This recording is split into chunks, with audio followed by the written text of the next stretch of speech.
Gênesis 18, versículos 1 ao 15. Eis a palavra de Deus. Depois apareceu-lhe o Senhor nos cavalhais de Manre, estando ele assentado à porta da tenda no calor do dia.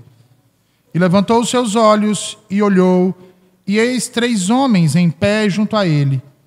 E vendo-os, correu da porta da tenda ao seu encontro, e inclinou-se à terra, e disse: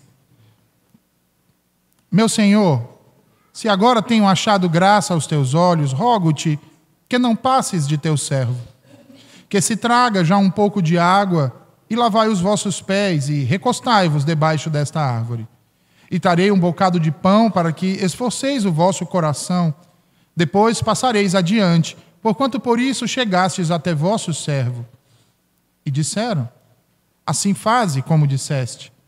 E Abraão apressou-se em ir ter com Sara a tenda, e disse-lhe: Amassa depressa 3 medidas de flor de farinha e faze bolos. E correu Abraão às vacas, e tomou uma vitela tenra e boa, e deu-a ao moço, que se apressou em prepará-la. E tomou manteiga e leite, e vitela que tinha preparado, e pôs tudo diante deles. E ele estava em pé junto a eles, debaixo da árvore, e comeram. E disseram-lhe: Onde está Sara, tua mulher? E ele disse: Ei-la aí na tenda. E disse: Certamente tornarei a ti por este tempo da vida, e eis que Sara, tua mulher, terá um filho. E Sara escutava a porta da tenda que estava atrás dele. E eram Abraão e Sara já velhos e adiantados em idade. Já Sara havia cessado o costume das mulheres. Assim, pois, riu-se Sara consigo, dizendo: Terei ainda deleite depois de haver envelhecido, sendo também o meu senhor já velho? E disse o Senhor a Abraão: Por que se riu Sara, dizendo: Na verdade, darei eu à luz ainda, havendo já envelhecido? Haveria coisa alguma difícil ao Senhor? Ao tempo determinado, tornarei a ti por este tempo da vida, e Sara terá um filho. E Sara negou, dizendo: Não me ri, porquanto temeu.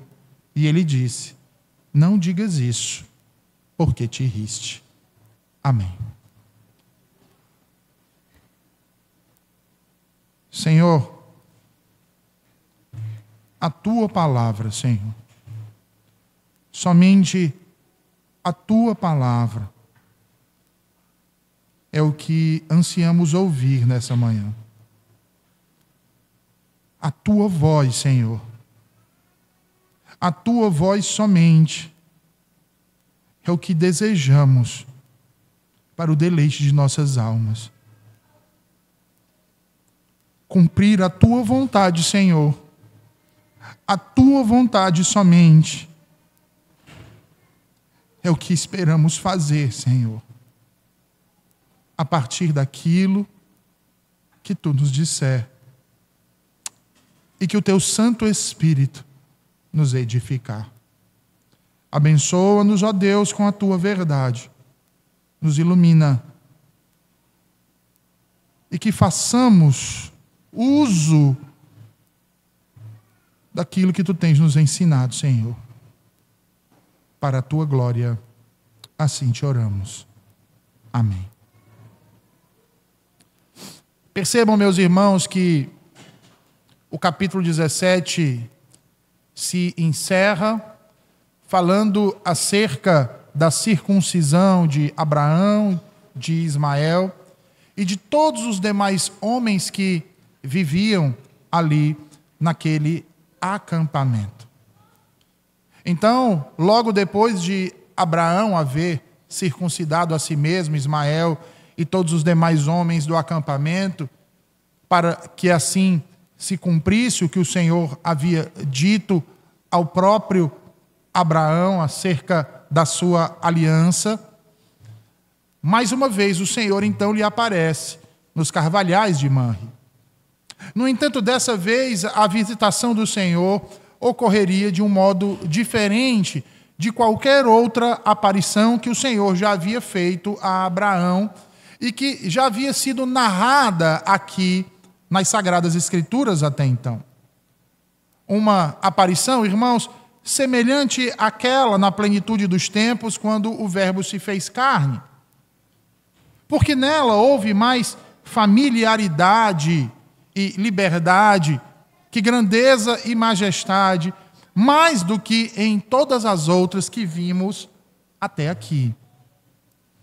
Devido, então, ao conteúdo inicial descrito aqui neste capítulo, alguns críticos têm sustentado que o mesmo é uma repetição da aparição narrada no capítulo 17. Entretanto, basta examinarmos de um modo mais preciso aqui, que veremos que esse tipo de conclusão é, no mínimo, equivocada. E para isso, eu dou apenas duas razões.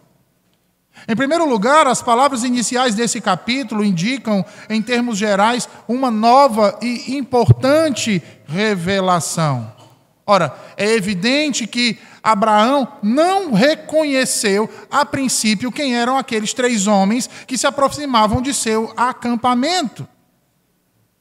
E, em segundo lugar, o autor não tem como objetivo aqui apenas repetir, a fim de confirmar aquilo que Deus havia dito no capítulo 17. Pelo contrário, o autor quer nos revelar mais informações.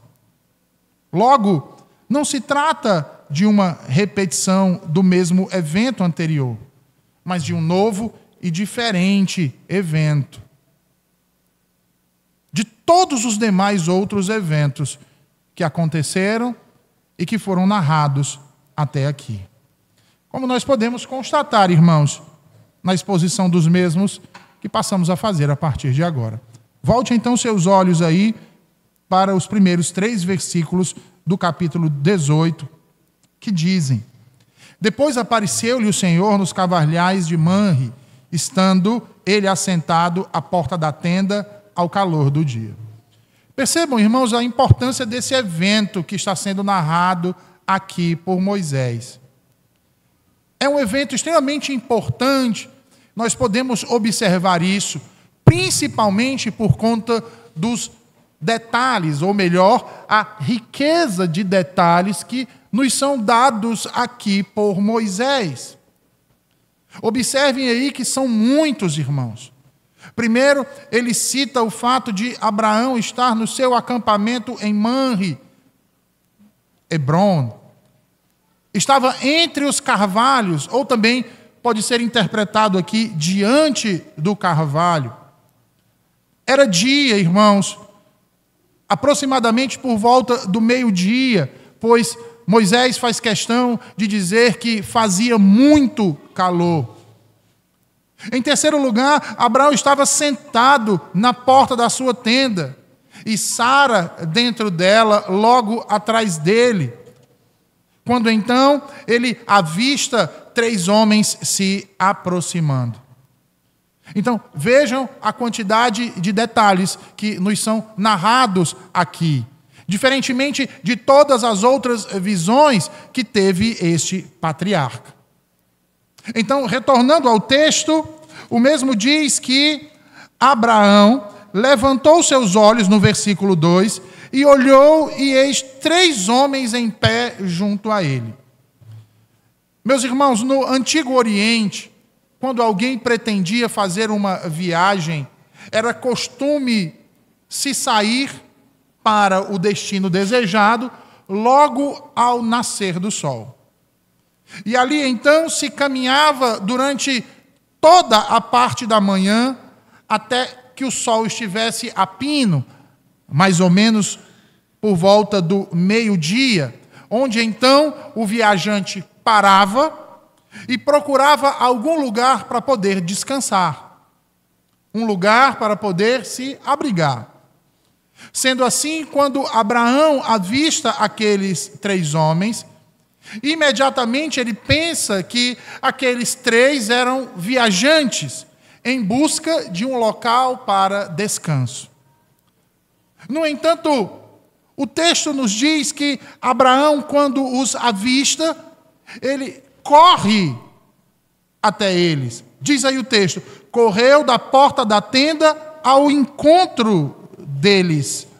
Ora, o costume dizia que quando o visitante, quando aquele viajante era alguém comum, o anfitrião apenas se levantava de onde estava, para então poder saudá-lo e recebê-lo.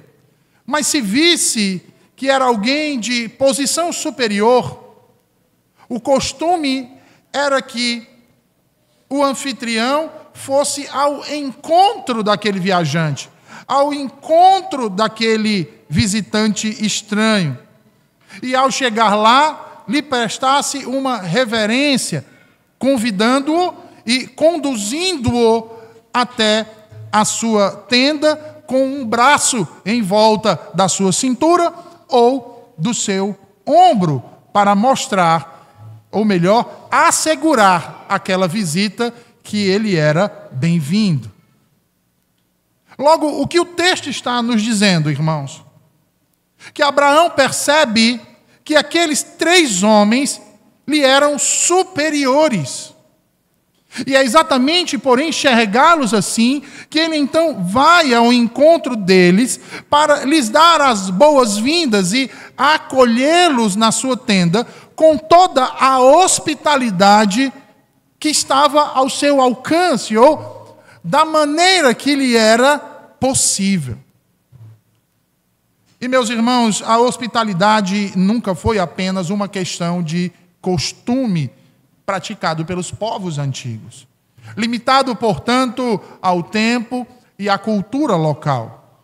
Na verdade, a hospitalidade é um princípio, é um mandamento dado por Deus, principalmente para o seu povo, uma vez que é ordenado para este mesmo povo amar uns aos outros fraternalmente, e isso, irmãos, está repleto de evidências em toda a Escritura.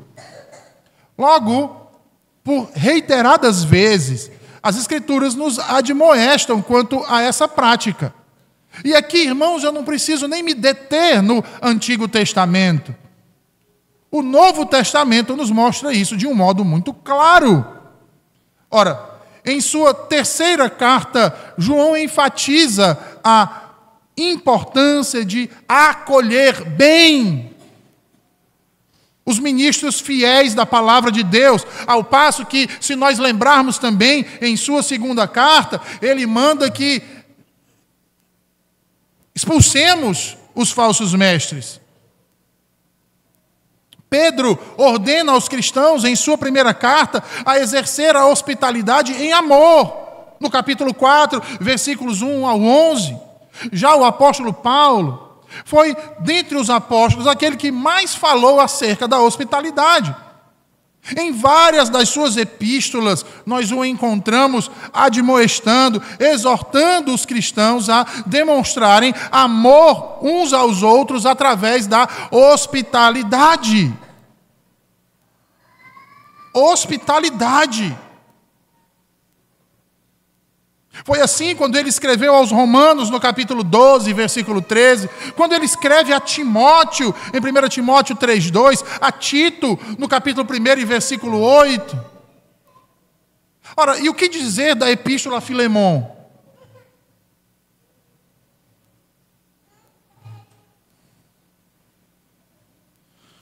Mas em Hebreus é que nós encontramos o ápice deste princípio, irmãos.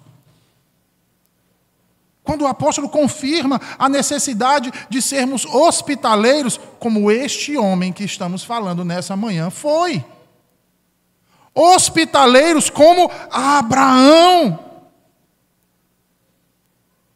Porque receber bem aqueles que o Senhor nos envia é uma bênção. Tanto para quem nos visita, quanto para aqueles que o acolhem. É por isso que Paulo vai dizer que, não sabendo, muitos hospedaram anjos. Anjos.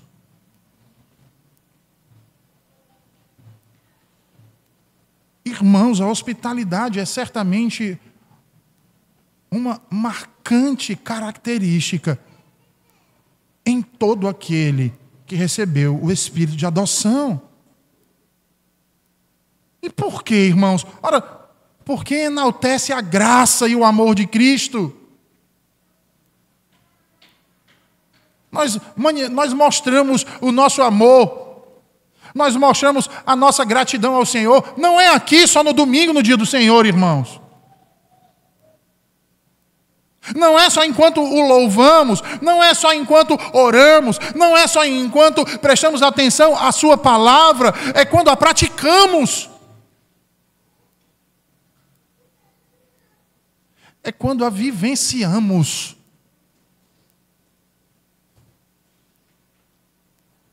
Como eu posso dizer que conheço o amor de Deus, se eu sou incapaz de amar o meu irmão? Como eu posso dizer que eu entendo a graça hoje? Alcançar um pecador vil, tão vil quanto eu, se eu desprezo o meu irmão, porque ele não fala, ele não se veste, ele não se alimenta, e ele não tem os mesmos gostos que eu. Entendem, irmãos?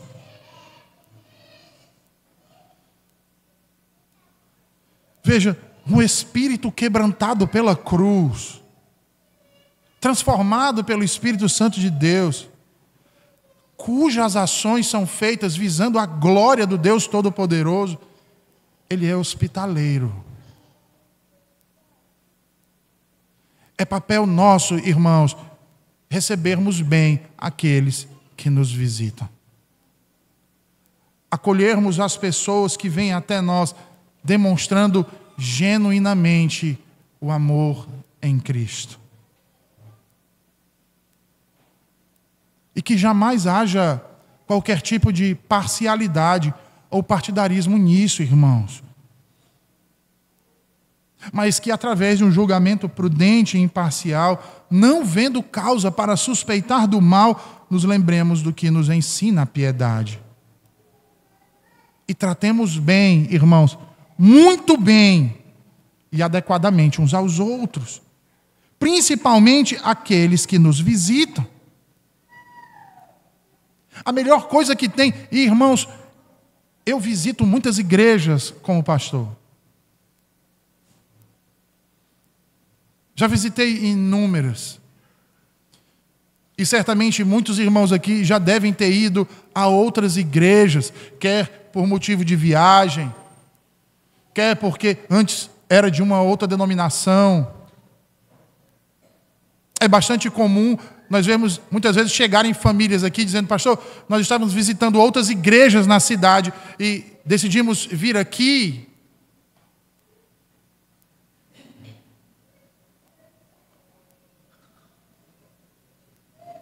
Irmãos, há uma diferença que é percebida por aqueles que se chegam a nós logo na entrada.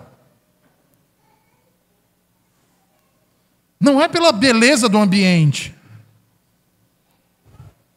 mas pela forma como os crentes daquele local recebem aqueles que os visitam. A pior coisa é você chegar num lugar que as pessoas lhe desprezam.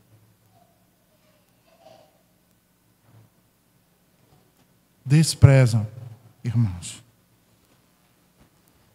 Imaginem Abraão sentado naquele carvalho à frente da sua tenda. E quando avista aqueles homens, ele se levanta, mas ao invés de ir até eles, ele entra na tenda e puxa uma espada.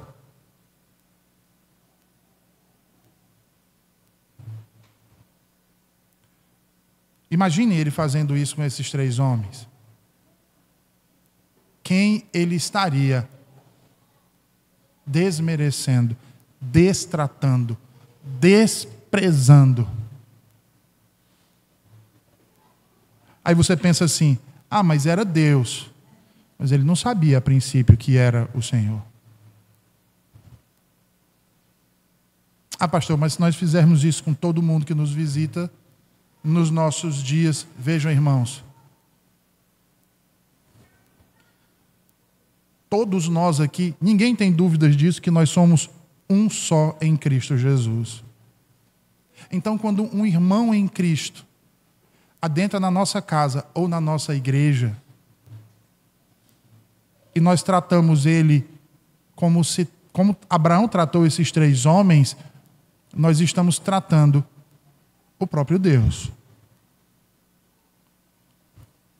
Mas se nós os destratamos, em última instância, estamos destratando a quem, irmãos?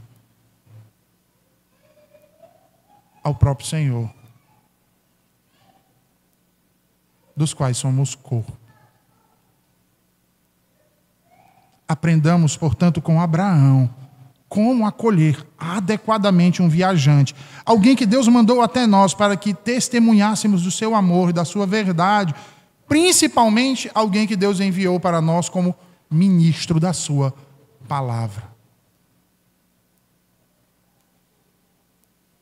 É recebermos um pastor, muitas vezes, e ninguém passar para cumprimentá-lo sequer. Simplesmente passar como se ali a cadeira estivesse vazia.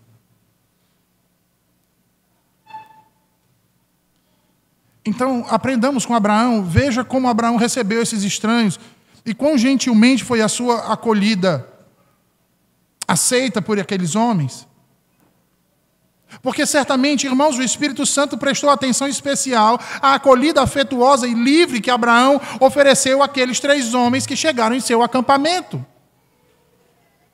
E por que dizemos isso? Porque o texto nos mostra que o patriarca não apenas foi respeitoso com eles, mas também foi gentil. O patriarca não apenas os cumprimentou dizendo bom dia, ou boa tarde, ou boa noite, e sejam bem-vindos. Não apenas fez isso.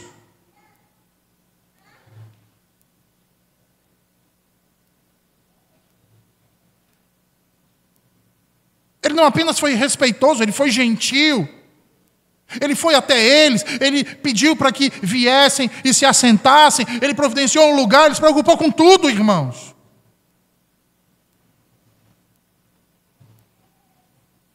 Ele se inclina diante deles, mesmo sem saber nada sobre eles, exceto que eram homens respeitáveis e cheios da graça de Deus. E, meus irmãos, aprendam uma coisa: a vida piedosa, ela não destrói, ela aprimora as nossas boas maneiras. Principalmente naquilo que diz respeito à honra. A cortesia decorosa é um grande ornamento à piedade, de modo que o contrário disso também é verdade. Ora, se a cortesia decorosa é um ornamento à piedade, o contrário disso é uma coroa da impiedade.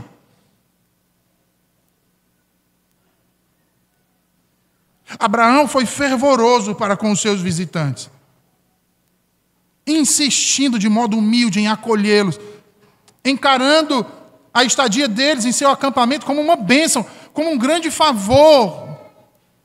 Vejam aí os versículos 3 ao 8.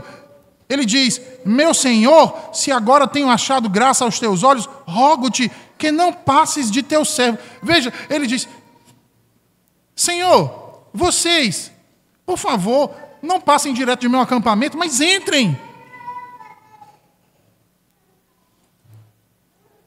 Entrem, por favor, se assentem. Descansem.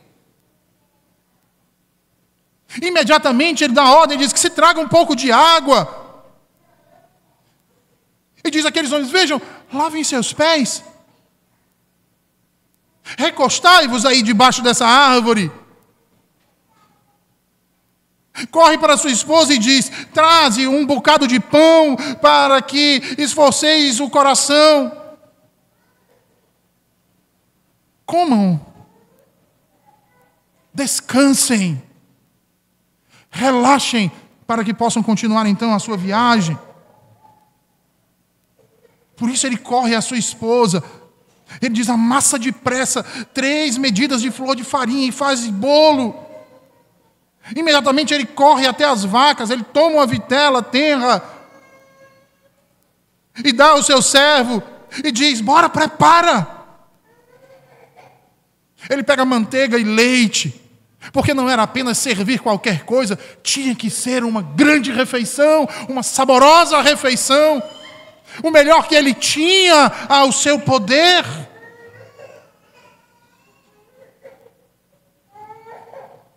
Então vejam, irmãos, que aqueles 3 homens de aparência notadamente honrosa, respeitável e superior, percebidas por Abraão, eram na verdade seres divinos, seres celestes, anjos em forma de homens.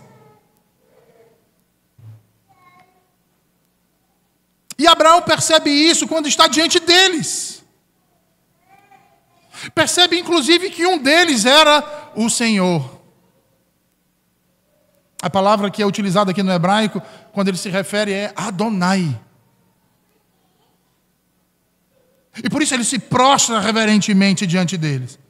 Não permite que eles passem sem que ele possa os acolher.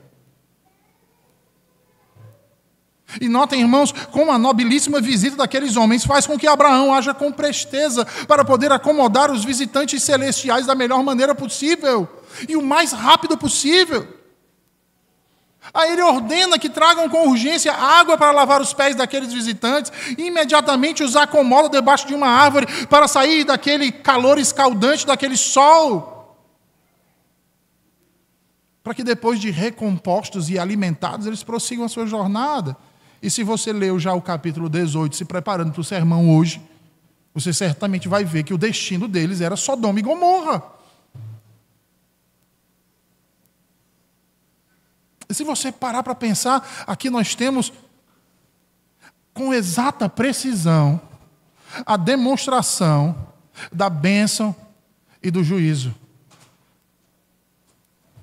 que aponta para o juízo final. A bênção nos que guardam a aliança. Lembra? Abraão havia circuncidado todo o seu acampamento, havia guardado a aliança, então recebe a visita de Deus como uma bênção. Mas aqueles que não guardavam a aliança recebem a visita de Deus com destruição.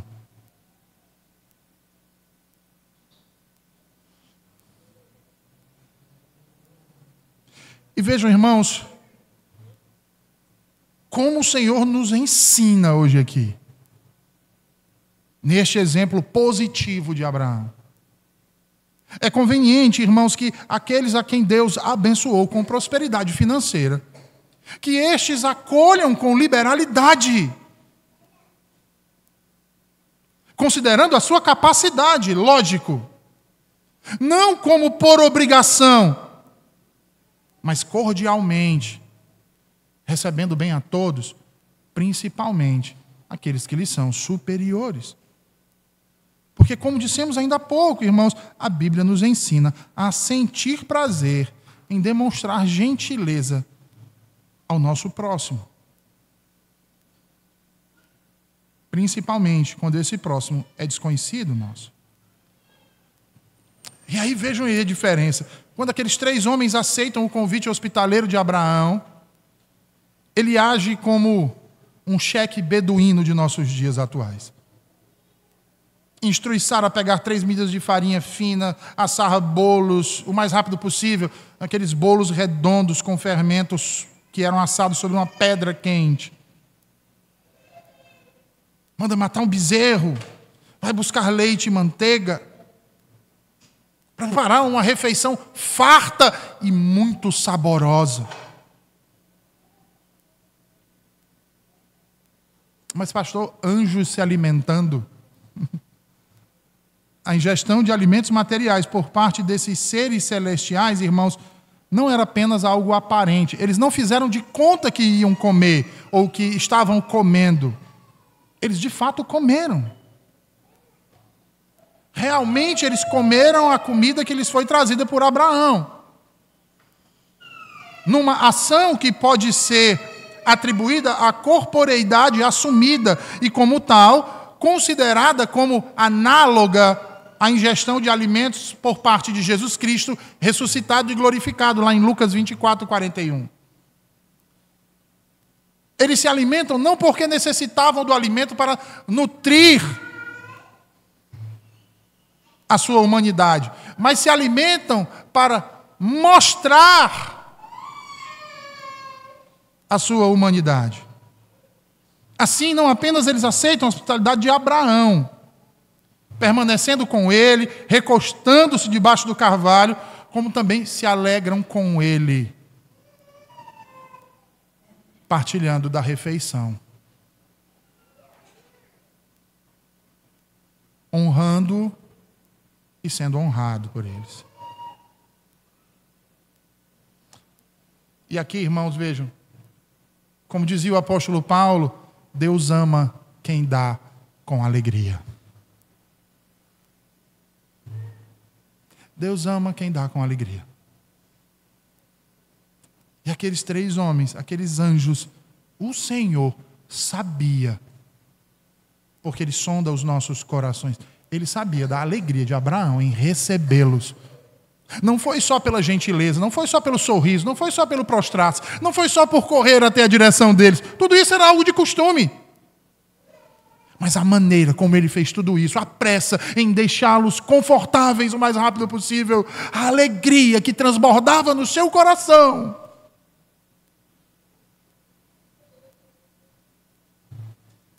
Do contrário, irmãos, eles não comeriam. Pois como diz Provérbios 23, não comas o pão daquele que tem o olhar maligno.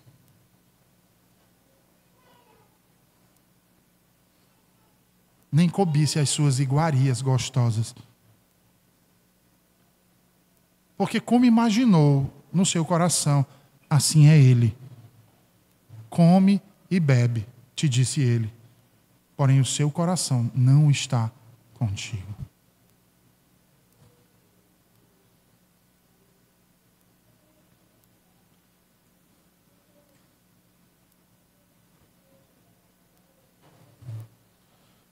Quando percebemos, irmãos, que estamos em um lugar que não somos desejados, ainda que por obrigação nos queiram oferecer algo, não aceitamos, porque não é de bom grado.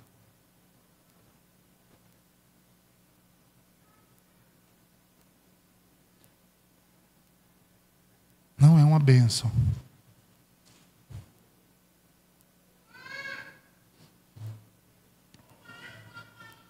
E isso aqui, irmãos, independe do tipo de comida, como em nossos dias se diz, do valor nutricional.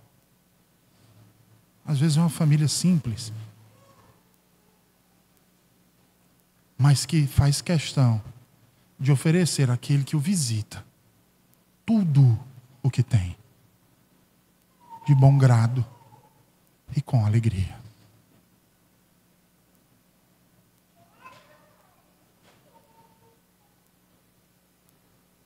Deus é um convidado digno de ser recebido, irmãos.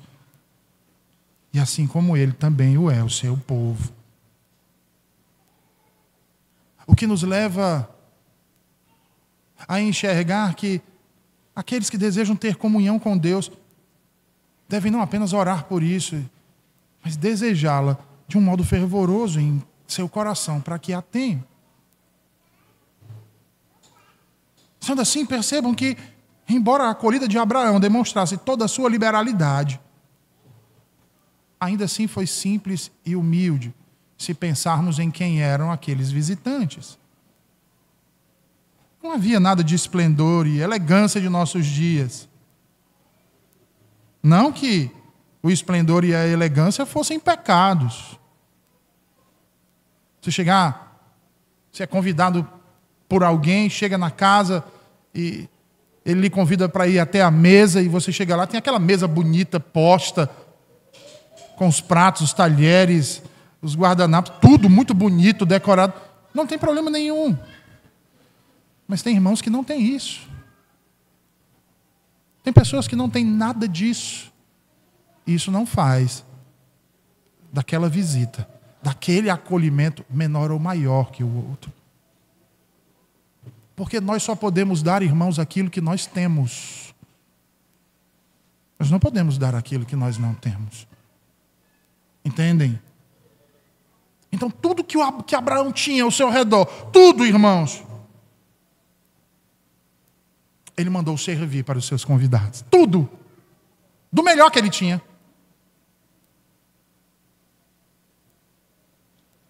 Porque nós só podemos dar aquilo que temos. Abraão deu alegria, manifestado na forma. Abraão deu amor.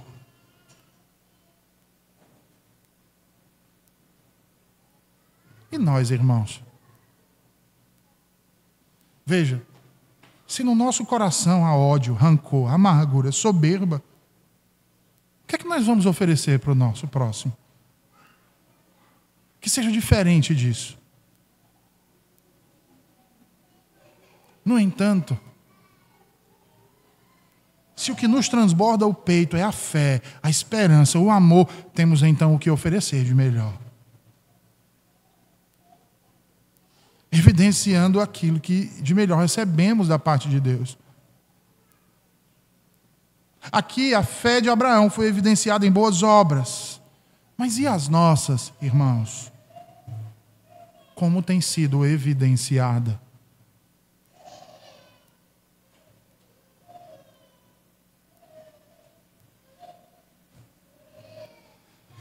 Se dizemos ter fé, mas nossas obras são más e egoístas, como diz Tiago, no capítulo 2, de sua epístola, versículos 21 ao 26, essa fé é o quê, irmãos? Morta. Morta. Todavia, as obras boas evidenciam a fé viva. Essa fé de Abraão, que nos foi graciosamente outorgada. Por isso que Tiago vai dizer, você me mostra a sua fé e eu lhe mostro as minhas obras. Porque dizer que tem fé da boca para fora é uma coisa, irmãos. Essa fé é provada naquilo que eu faço. Porque nós vivemos por aquilo que cremos.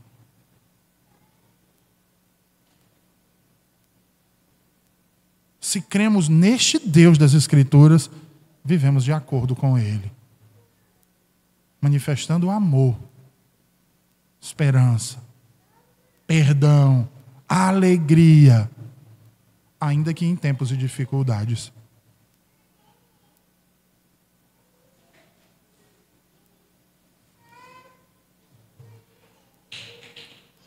Fé, irmãos, fé viva como a de Abraão. Que, por constatarem isso, veja então o que os visitantes passam a lhe dizer. Versículos 9 ao 15. Onde está Sara, tua mulher? Abraão então responde, ei-la na tenda. E disse o Senhor, certamente tornarei a ti por este tempo da vida, e eis que Sara, tua mulher, terá um filho. Ora, ela estava na tenda. Se você lembrar, ela está sentada dentro da tenda, atrás de Abraão. Por isso o versículo 11 vai dizer, versículo 10 vai dizer que ela escutou o que aquele homem disse. Ela ouviu, irmãos. E quando ela ouviu, veja, ela não riu dando gargalhadas. Ela estava dentro da tenda, a porta estava fechada e Abraão estava na frente dela. Ela dentro da tenda ouviu e riu-se. No espírito ou na mente. Ela não externalizou isso.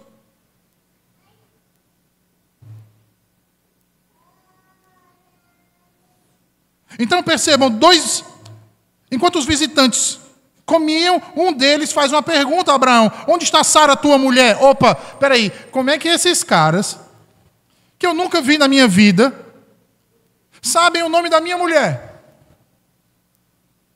Tem algo estranho aí. Onde está Sara, tua mulher? Ou seja, aqueles homens, embora estranhos, conheciam muito bem Abraão, inclusive sua família. E ao perguntar pela mulher de Abraão, estão demonstrando que o seu interesse naquela visita era quem? Ela. Ao que Abraão de imediato responde, ela na tenda. Por que Sara estava na tenda e não estava do lado de Abraão, junto com seus convidados? Ora, porque era um costume daquela época que as mulheres não se sentassem à mesa para a refeição com homens. Principalmente quando eram estranhos. Então elas ficavam confinadas aos seus próprios aposentos. E assim então, vejam aí o texto, o Senhor prossegue dizendo a Abraão, veja, onde está Sara, tua mulher? Ele diz, na tenda. Espera aí, um estranho que sabe o nome da minha mulher. E agora ele diz, certamente, tornarei a ti por este tempo da vida. E eis que Sara, tua mulher, terá um filho. Vocês conseguem imaginar o que acontece com Abraão quando ele escuta isso? Porque quem havia dito isso a ele antes? Lá no capítulo 17, o Senhor. Enquanto ele cultuava o Senhor aparece a ele depois de 13 anos, lembram disso? Capítulo 17. Estabelece o sinal para a aliança, a circuncisão, e diz a ele, mas a minha aliança não é com Ismael. Tua mulher, Sara, vai ter um filho, o qual você vai chamar de Isaque. Deus já havia dito a ele. Então agora, aquilo que ele antes já vinha desconfiando, ele tem a certeza. O texto diz que Sara, quando ouviu o homem dizer isso, o Senhor ouviu dizer isso, ela riu. Mas percebam, irmãos, que o riso de Sara aqui, porque tanto o capítulo 17, quando Abraão escuta isso de Deus, o texto diz que ele também ri. E agora Sara, ao ouvir, ela também ri. Mas há uma diferença entre o riso de Abraão e o riso de Sara. O riso de Sara foi diferente do de Abraão no que diz respeito à intenção, a como ela recebeu. Enquanto o patriarca riu por exultação, numa demonstração de fé e confiança na palavra de Deus, Sara, por sua vez, riu por ironia, por descrença, incredulidade. Por isso é que o versículo 11 diz assim, eles já eram avançados em idade e Sara já não vinha mais as regras de mulher, ou seja, ela já tinha entrado no que nós chamamos hoje de menopausa. Se antes ela era estéril, agora muito pior. E com aproximadamente 90 anos.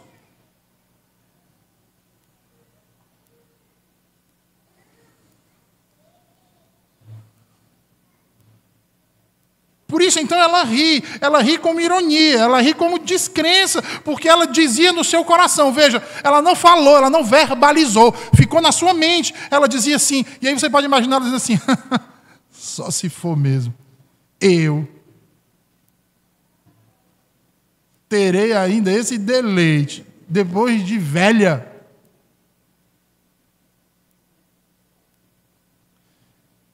E do meu marido, outro velho.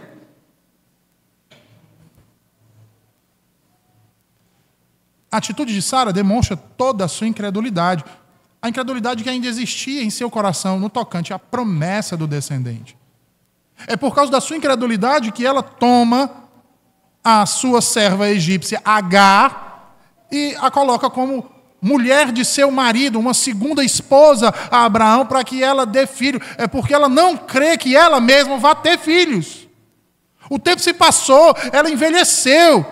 E a cada dia que se passava, a cada ano que ela ficava mais velha, ela se tornava ainda mais cética quanto à promessa. É por isso então que ela toma a sua serva e dá a seu marido. E agora parecia que a situação havia piorado. Não havia esperança. Tanto é que não havia esperança que o riso dela não é de alegria, mas de zombaria.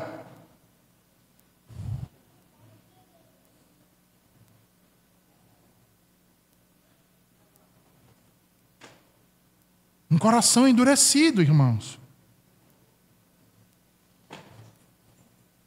O cumprimento dessa promessa parecia impossível para ela. Assim ela riu para si mesma, pensando que não estava sendo observada. Porque ela imaginava que aqueles 3 homens eram apenas 3 homens. Mas era Deus, irmãos. Aqueles 3 homens era exatamente aquele que conhece, aquele que vê e sabe de todas as coisas.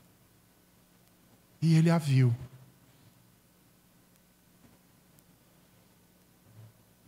Isso serve para nos mostrar que Deus não é apenas todo-poderoso, mas também totalmente sábio. Ele não apenas é onipotente, ele é também onisciente. E a onisciência de Deus, irmãos, é um atributo exclusivo de sua divindade. Somente Deus conhece todas as coisas, sabe de tudo quanto acontece, e vê tudo que existe e se move sobre a face da terra e de todo o universo que por Ele mesmo foi criado.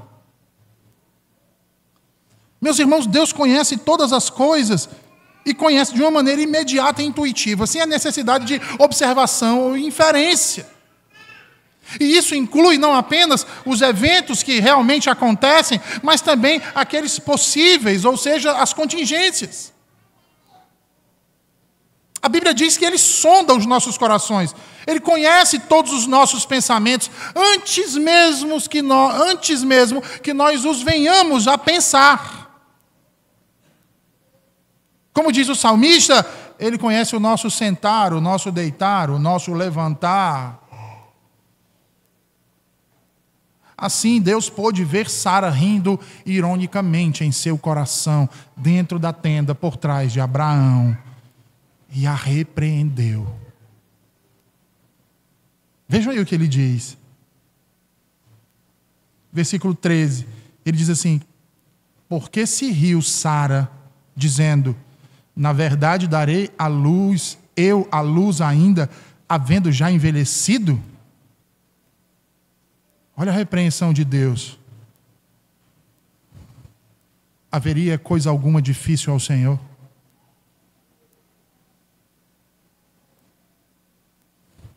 Ao tempo determinado, tornarei a ti, por esse tempo da vida, e Sara terá um filho.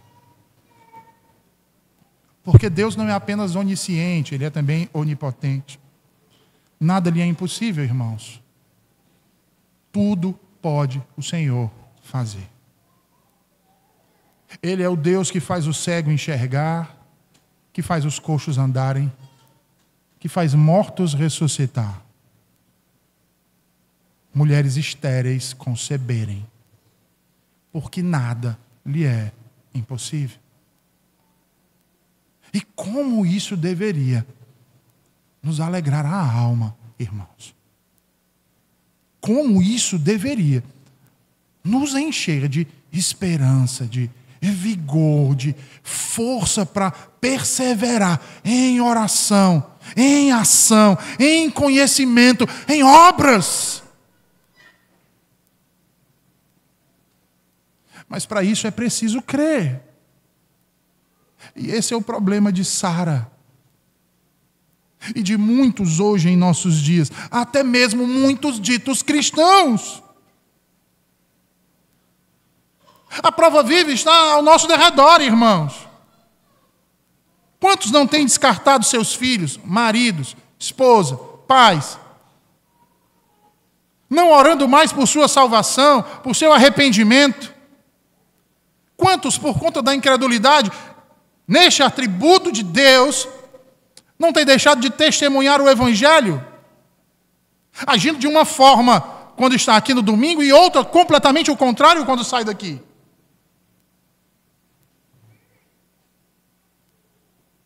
Quantos, irmãos? Quantos não têm rido como Sara riu ao ouvir o que estão ouvindo hoje?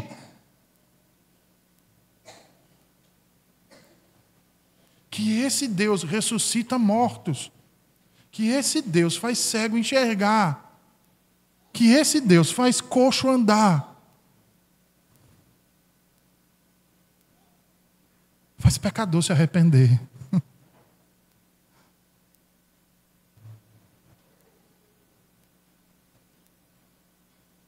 Você tem crido nessas coisas? Ou será que você se deixou levar pelo ceticismo do presente século?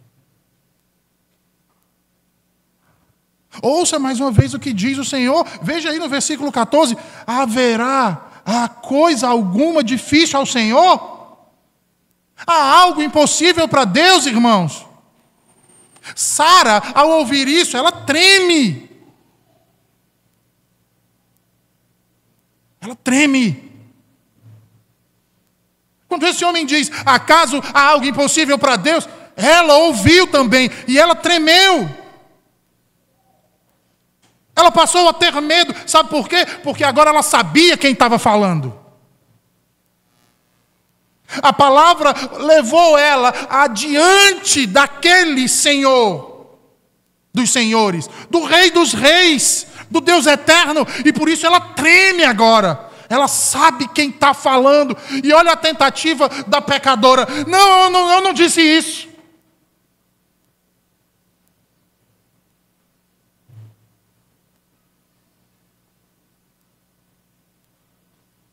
Volte seus olhos para a Escritura. Veja aí como ela responde.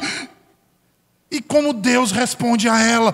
Deus diz, não diga isso. Eu vi. Eu ouvi. E eu sei do teu coração. Você riu.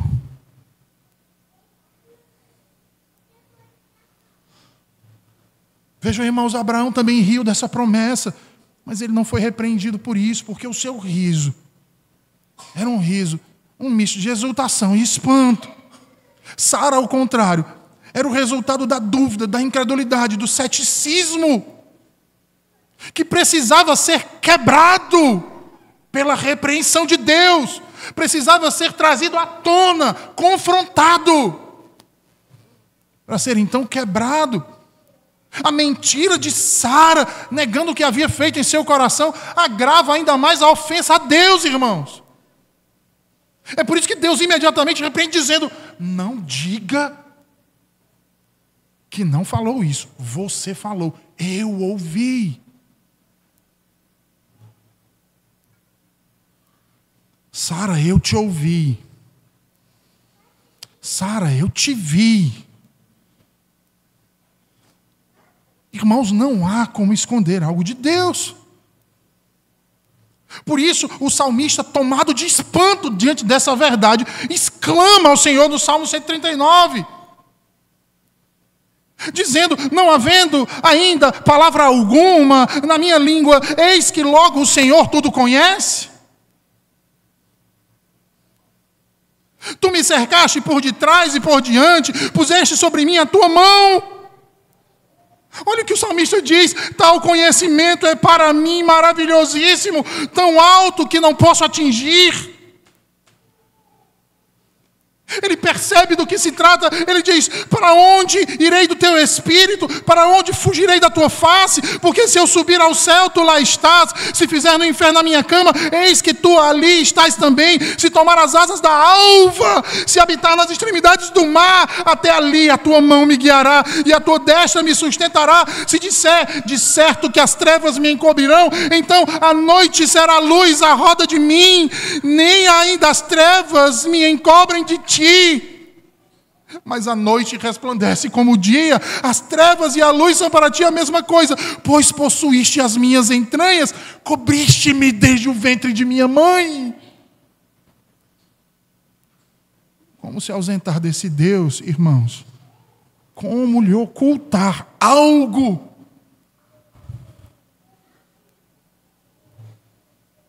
É exatamente por causa dessa realidade que não podemos mentir para o Senhor. Não podemos tapeá-lo, não podemos enganá-lo, ludibriá-lo com os melhores dos nossos discursos.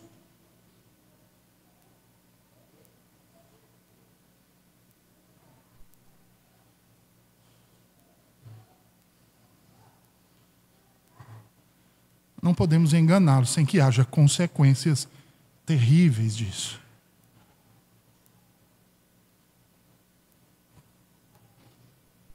Terríveis disso. Eu não vou nem apontar para Sodoma e Gomorra. Mas eu vou apontar para falsos crentes, Ananias e Safira. Vocês lembram? Capítulo 5 de Atos. Eles queriam mostrar para os outros que eram piedosos sem serem.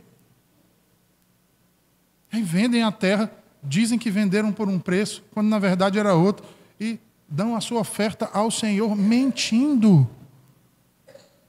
Como é que os apóstolos repreendem ele? Não foi aos homens que você mentiu, mas a Deus. O que acontece com aqueles dois irmãos? Juízo. Porque não se engana a Deus. Agora a grande pergunta é: por que Sara não recebeu o juízo de Deus aqui, irmãos? Uma vez que tentou enganar a Deus, negando o que havia dito em seu coração. Pior, quis fazer Deus de mentiroso.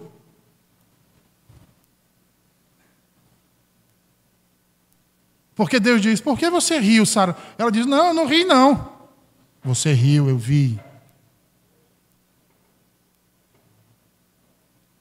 Por quê? O que fez com que Sara não recebesse o juízo de Deus? O mesmo que nós, irmãos. A graça de Jesus Cristo. Nada além da graça de Jesus a salvou. A mesma graça do mesmo Redentor que impediu que eu e vocês também recebêssemos o juízo. E uma vez alcançada pela graça, essa mulher, Sara, recebeu a fé. A mesma fé de seu marido, Abraão. A fé que até então ela não havia manifestado. Mas que agora, alcançada pela palavra de Deus, pela graça, ela creu no Senhor. Creu na promessa. Aí você diz assim: mas reverendo, como ela creu na promessa? O texto não diz isso. Sim, de fato. O capítulo 18 aqui não diz isso. Mas de onde o senhor tem essa certeza? Do que diz o apóstolo em Hebreus 11. Abra sua Bíblia em Hebreus 11. Hebreus 11.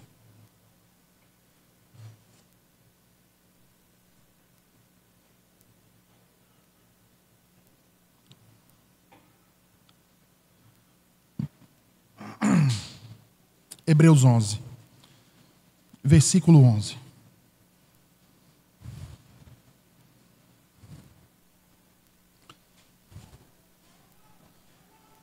Hebreus 11, versículo 11. Pela fé, também a mesma Sara recebeu o poder de conceber e deu à luz já fora da idade, porquanto teve por fiel aquele que o tinha prometido. Vejam, irmãos, era necessário que o pecado de Sara fosse exposto, que a sua incredulidade tivesse sido trazida à tona para ser quebrada pela palavra de Deus e ela viesse a crer. Porque Sara não tinha que olhar para a sua aparência, ela não tinha que olhar para a sua idade ou para as circunstâncias ao seu redor que impossibilitavam ela de gerar filhos. Ela precisava olhar para aquele que lhe falava e confiar naquele que lhe prometia um filho, porque ele é Deus e a sua palavra é verdadeira. não falha, mas se cumprirá. E vejam, irmãos, que esse é um modo peculiar de Deus confrontar a incredulidade de alguns pecadores. Valer-se de sua onisciência.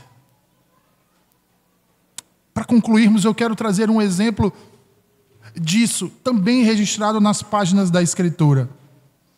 Milhares de anos depois disso que aconteceu com Sara. O mesmo Deus se valeria novamente desse atributo para quebrantar o coração de um certo indivíduo chamado Natanael. Lembram disso? Natanael estava debaixo de uma árvore, aflito, angustiado, orando ao Senhor, abrindo seu coração a Deus, e posteriormente a isso ele é apresentado a Jesus. João 1,48. Jesus fala com ele e ele age de modo ríspido com Jesus. De onde tu me conheces? Jesus responde e diz a ele: eu te vi, Filipe, Natanael. Eu te vi debaixo daquela figueira. O Deus que nos vê, o Deus que nos conhece, conhece o nosso coração. O Deus de Sara, o Deus de Natanael, o Deus de Abraão, que também lhe vê hoje aqui. Até quando resistiremos ao Senhor e à sua palavra? Que nos arrependamos como estes e creiamos no Deus presente, que tudo vê e tudo sabe. E que o Senhor nos abençoe. Vamos orar, irmãos?